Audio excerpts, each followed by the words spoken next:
Je perds pas mon temps sur des plans qui rapportent nada. Tu dis que t'es un vrai, mais dans le T-card tu fais nada. Bah ouais.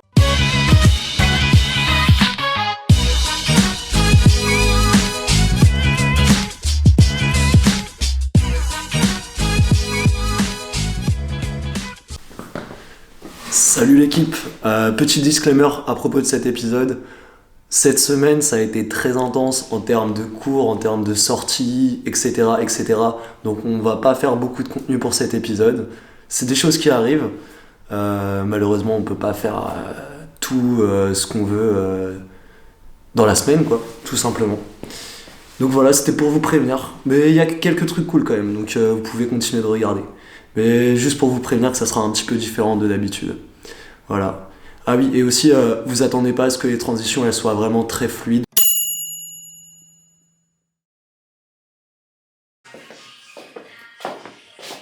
C'est passé quoi, frérot?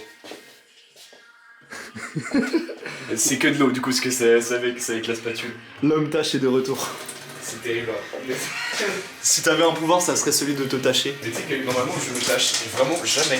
Jamais. Je te jure, je me tâche jamais. C'est cette coloc qui te va pas alors. Je sais pas, mais. Mais en plus, à chaque fois que tu mets un nouveau t-shirt, tu changes de t-shirt et il est toujours taché. Mais non, mais c'est que des tâches nulles, hein. Enfin. C'est vrai, après, est-ce Mais là, c'est de l'eau, là. Est-ce qu'il y a des tâches bien qui existent? Oui, c'est vrai, je sais pas. Toutes les tâches sont forcément nulles. À part, tu peux pas dire, ouais, Théma, regarde, j'ai une belle tâche, elle est bien celle-là. J'aime beaucoup comment elle rend sur mon t-shirt. Non, ça n'existe pas. J'ai une petite tâche dans les cheveux aussi. Ah oui, mais oui, c'est vrai que vous avez pas vu. Regardez, ça, c'est la nouvelle coupe de Jules. Ils sont un peu. Et bon, on voit que les contours, ils ont été faits à 45 degrés, à 90, ouais. pardon. Ça fait un angle droit. Complètement chier. Ici, on a un exemple du théorème de Pythagore. A carré plus B carré égale à C carré. Pauvre Jules. Non, mais n'allez pas chez un coiffeur un samedi soir à 21h. C'est vrai que c'est une expérience. Hein. C'est une mauvaise idée. D'ailleurs, Budapote épisode 5, on aurait dû commencer par ça en fait. Tout simplement. On est mercredi. On est mercredi, oui. On démarre avec un petit peu de retard. Hey, hey! Vous voyez quand je sors dans la rue, quand vous me voyez dehors et tout, je suis bien habillé, je fais attention et tout. Quand je suis à la maison, c'est autre chose, c'est un autre délire. Regardez. Est-ce que vous comprenez la combinaison des mocassins avec les chaussettes Carhartt zébrées plus le petit jogos d'entraînement de foot Nike? Là, on peut dire que je suis un fashion killer. Ok les G's, on part faire les fripes. Faut que je trouve des bagues, donc peut-être des colliers aussi, des bijoux. J'aimerais bien refaire mes accessoires, ma garde-robe d'accessoires. Et si je trouve des pulls aussi, j'aimerais bien en acheter des nouveaux. Donc je vais vous faire visiter les meilleures fripes de Budapest. Allez, c'est parti. Il faut savoir qu'à titre personnel, moi je consomme beaucoup de seconde main. Et j'ai arrêté la fast fashion, j'ai arrêté Zara, tout ça, à part COS, qui est une marque que je considère encore. Mais j'ai arrêté la fast fashion et je pense que 80% de mes habits proviennent de fripes, de thrift store, de thrift store, de thrift shops. Et du coup, ouais, full seconde main, quoi. C'est juste que j'arrive à trouver des meilleures pièces en fait en seconde main. C'est même pas par engagement écologique, bien sûr, ça fait toujours plaisir et c'est mieux comme ça. Mais moi je trouve vachement mon compte dans les fripes, donc c'est en grande partie pour ça.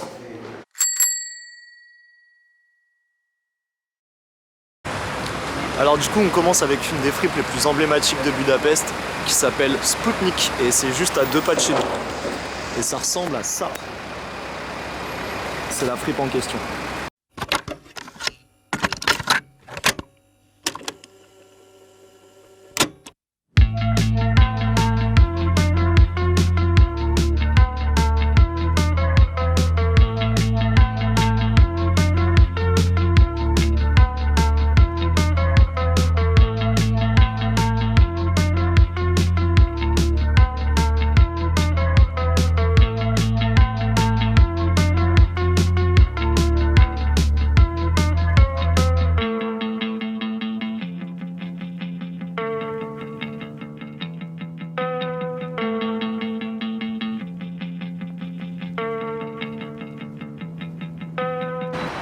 Ok, bah en vrai la fripe est cool. Merchandising, 8 sur 10, c'est assez stylé à visiter. Par contre, niveau sélection masculine, il n'y a pas beaucoup de choix, donc je mettrai un petit 5 sur 10. Je suis peut-être un peu exigeant, mais moi je l'ai ressenti comme ça. On change de fripe. Allez, c'est parti.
Franchement, PSTR Store, très stylé.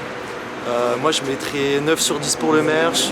Niveau sélection, en fait, c'est très axé workwear. Donc il y a du Dickies, du Carhartt. Et là où c'est troublant, c'est qu'il y a du neuf, mais en même temps il y a de la seconde main. Et en même temps il y a de l'upcycling. Du coup en fait t'as plein de trucs différents. Après là où je baisserai un petit peu la note, ça serait sur les prix parce que ça reste un petit peu cher et c'est pas très abordable je trouve. Mais il y a moyen de choper des petites pépites. Franchement c'est un truc à aller voir.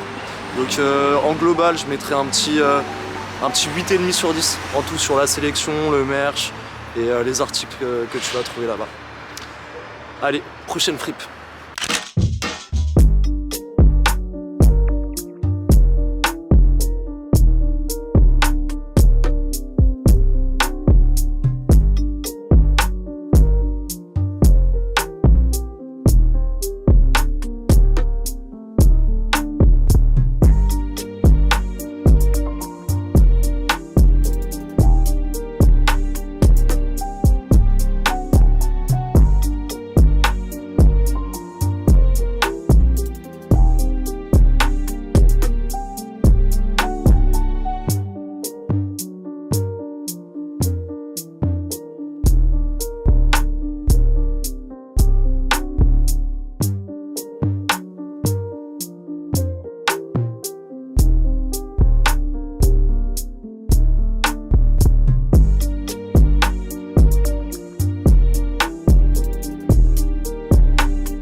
Bon, sans surprise, c'est clairement la meilleure fripe de Budapest. Par contre, les tarots sont excessifs et c'est cash only, donc ils prennent pas la carte.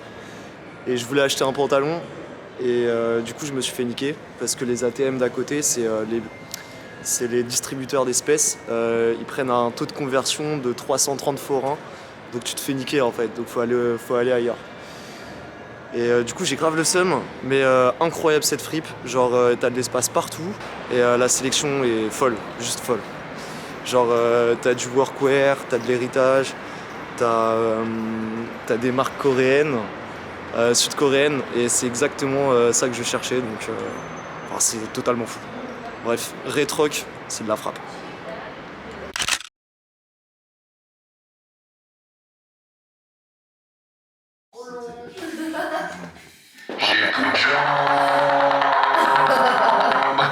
Ça c'est fou. Bonjour.